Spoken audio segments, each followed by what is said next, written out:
I became a fry cook. I worked with Tony. I knew right away I wasn't going to get along with Tony because he called himself Tony.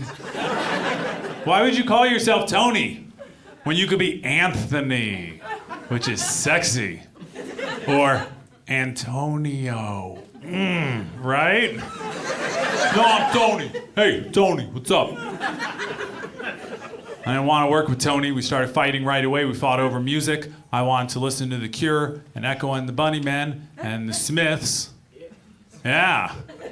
Tony wanted to listen to Metallica and some bands that sounded just like Metallica, but he swore they weren't Metallica, but I'm pretty sure he just played Metallica all the time, over and over again. Might have been the same song, for all I could tell, just on loop.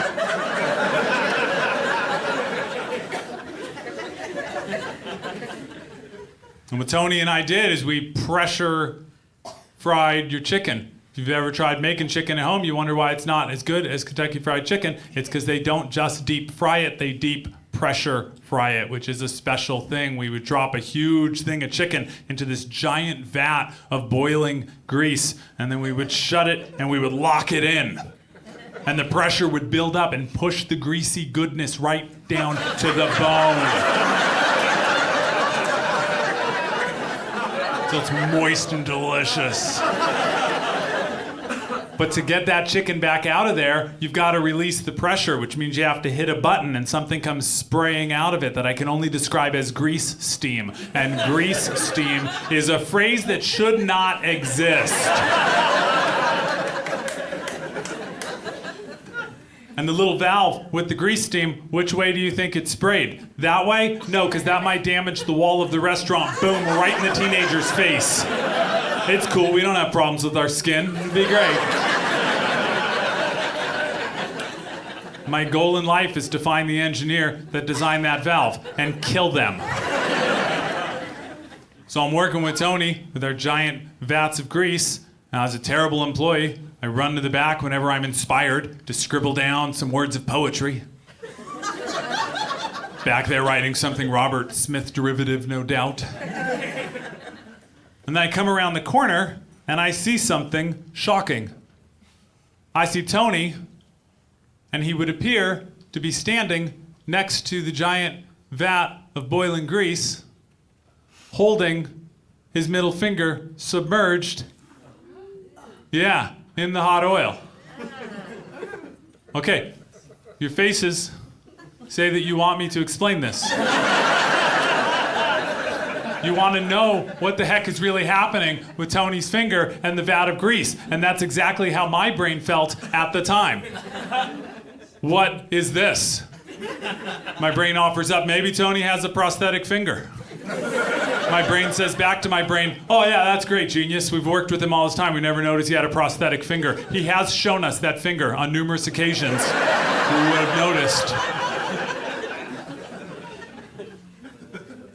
My brain says, okay, brain, then what's your solution? We're watching a teenager cook his finger? And then my mouth says, all right, brain, stop fighting with yourself. Let's just ask him, Tony, what's going on? And Tony looks up from this majestic thing and says, oh, this? It's nothing, bro. And he pulls his finger out, he shakes it off, and he gives me a good, solid look at it. And I look and I see this brown, crispy, fried up finger.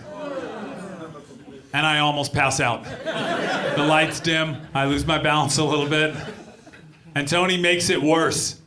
Tony reaches over and he grabs it and he pulls off the outer layer and he splats it at my feet. And I'm looking at this and I'm struggling to keep my chicken little sandwiches in my stomach. And I look back up at him, and I'm expecting to see a skeletal finger with a few pieces of gristle maybe hanging from it. But what I see instead is Tony smiling and a pretty normal-looking, slightly pink teenager's finger. To which I say, oh my God, Tony, you beautiful bastard, show me how you did that now. Because I loved horror movies. I was into Tom Savini and the whole splatter thing. I was like, I want in. Tony says, it's easy, bro, check it out. And he walks over and he puts his finger in the batter that we battered the chicken with. And then he goes over to the flour with the Colonel's secret herbs and spices. And he flours his finger up nice and thorough. And then he shows me his finger again. And he says, insulation. And Tony pops it down in the fryer. He says the secret is to wait until it's about as hot as you think you can take, and then go 1 second longer. And pull it up. Voila! And I go, that's fantastic. And I run over and I do 2 fingers, because I gotta one-up Tony. There you go, you bastard. And Tony and I became friends. We bonded. We bonded all the next month. Deep frying our phalanges in the back kitchen of Kentucky Fried Chicken on Douglas Boulevard in Roseville, California. We did our thumbs, we did peace signs, we did the shockers. Going nuts back there. And I liked Tony. It was important to me to tell Tony that I liked him. And one day Tony's leaving at the end of his shift. I said, hey Tony, I want to talk to you. Tony turns around and goes, oh, what's up, bro? I said, Tony, I just want you to know I really enjoyed working with you this last month. I feel like we've become friends, and I really like you. And Tony says, that's cool, bro. I like you too. Glad we worked together. That wasn't satisfying. What I wanted was to tell Tony that I loved him. Which is a very hard thing for 2 16-year-old heterosexual boys to express in Roseville, California in the 80s. It just wasn't the culture to say, I love you, bro, you know? So I said it the way that we said it. I said, Tony, I want you to know that I went out and actually bought a copy of Metallica's Ride the Lightning, and that's an amazing album. I really like it. And Tony took it the way I meant it, and he said, bro.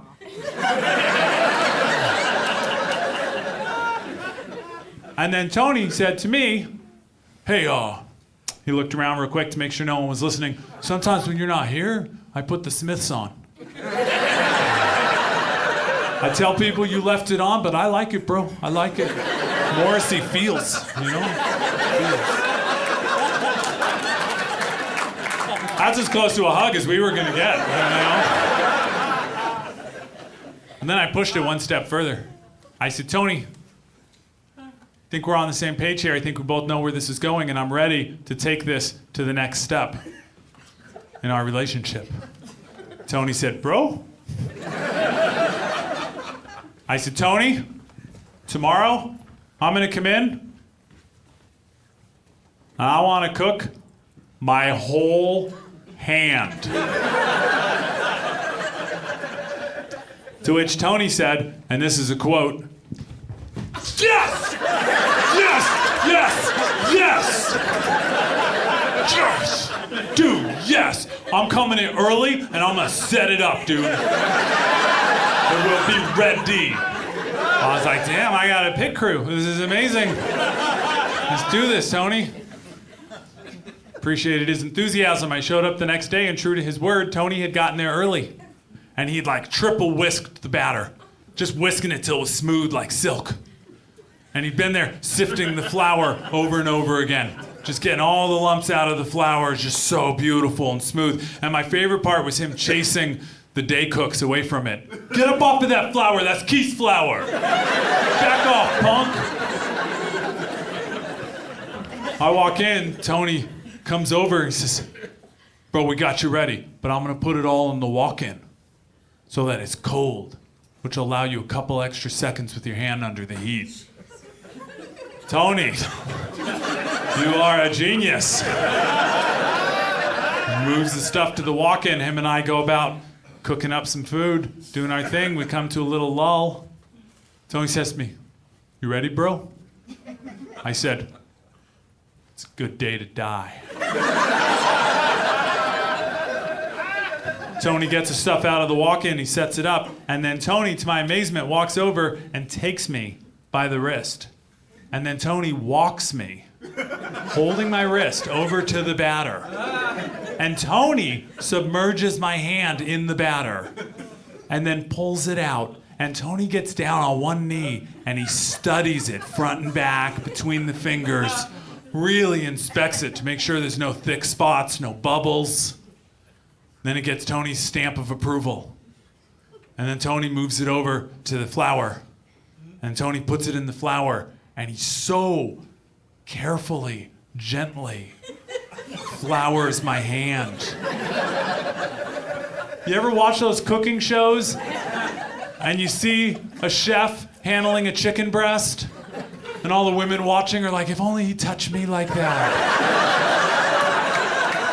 That was the care that Tony put into thoroughly, evenly flouring my hand. And again, he pulled it out, he got down on one knee and he inspected it front and back. Gave it the thumbs up, said, we're ready to do this. And still holding my wrist, Tony walks me over to the fryer.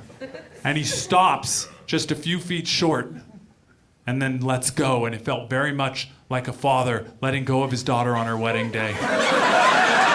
Go, claim your destiny.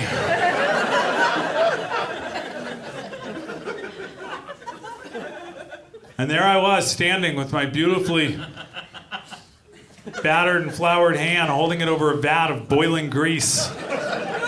This would probably be a good point in the show for insurance purposes to say, do not try this.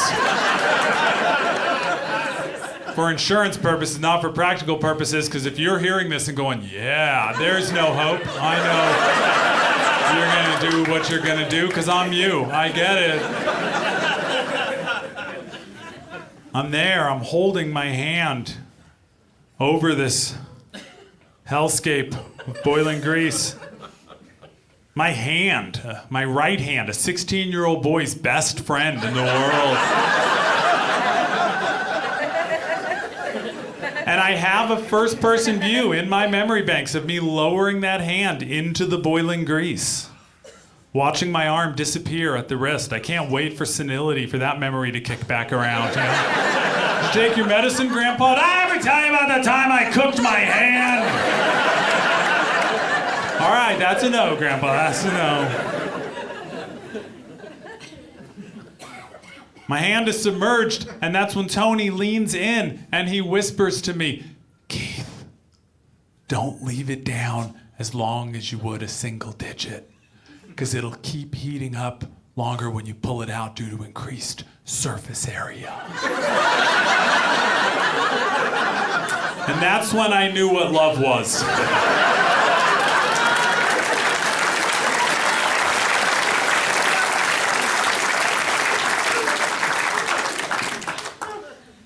I remembered his warning, got pretty hot, I pulled it out, I shook it so that no hot grease would run down my arm, because safety first.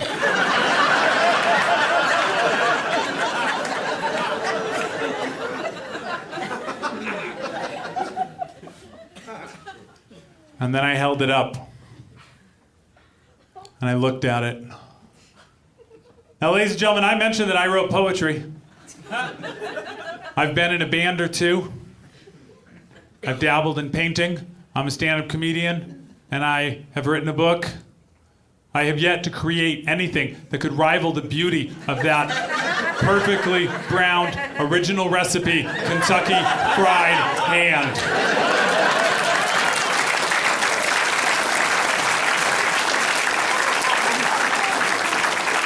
And I looked over at Tony and I caught him wiping a tear out of his eye. And we knew, him and I, that we were in the presence of something magnificent, something beautiful. And we knew that this needed to be shared, that this couldn't be kept between two flunkies in the back kitchen of Kentucky Fried Chicken on Douglas Boulevard in Roseville, California. No, this needed to be seen. But this was the late 80s. We didn't have Instagram. We didn't have Facebook or Twitter. Heck, taking a picture cost money. We didn't have any of those things. But what we did have was a dining room.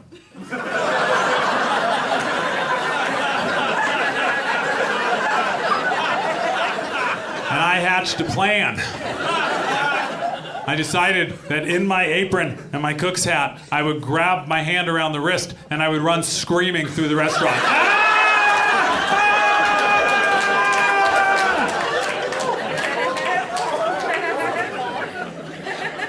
Tony says to me, "Bro, people are gonna puke." I said back to him, "Puke? Dude, I almost passed out when it was just your finger. Bodies are going to hit the floor." And this wasn't us talking each other out of it. This was us getting pumped. Let's do it. So I get ready, grab my wrist, I make my way towards the dining room. I come around the corner, and what I find is a mostly empty dining room. Because we were morons, but we weren't morons that were doing this during the dinner rush. You know, we waited. The only people left in the dining room was a father who was probably recently divorced because he had his 2 little girls with him out to fast food on a weeknight. And as I come around the corner, his back is to me, but his 2 beautiful little girls are facing me. And I'm holding a Freddy Krueger monstrosity of a hand and inexplicably smiling ear to ear.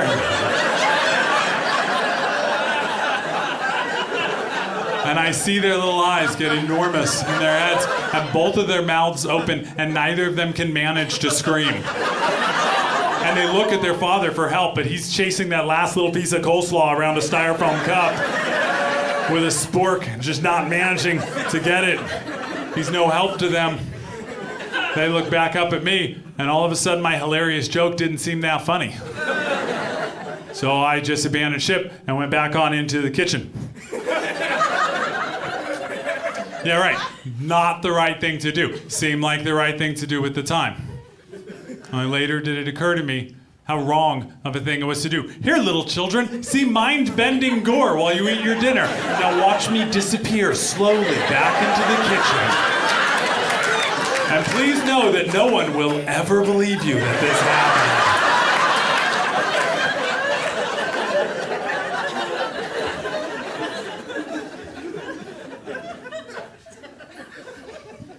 I hope those little girls see this special. Gene, are you watching? It was real. We'll talk about it during visiting hours on Thursday. It happened.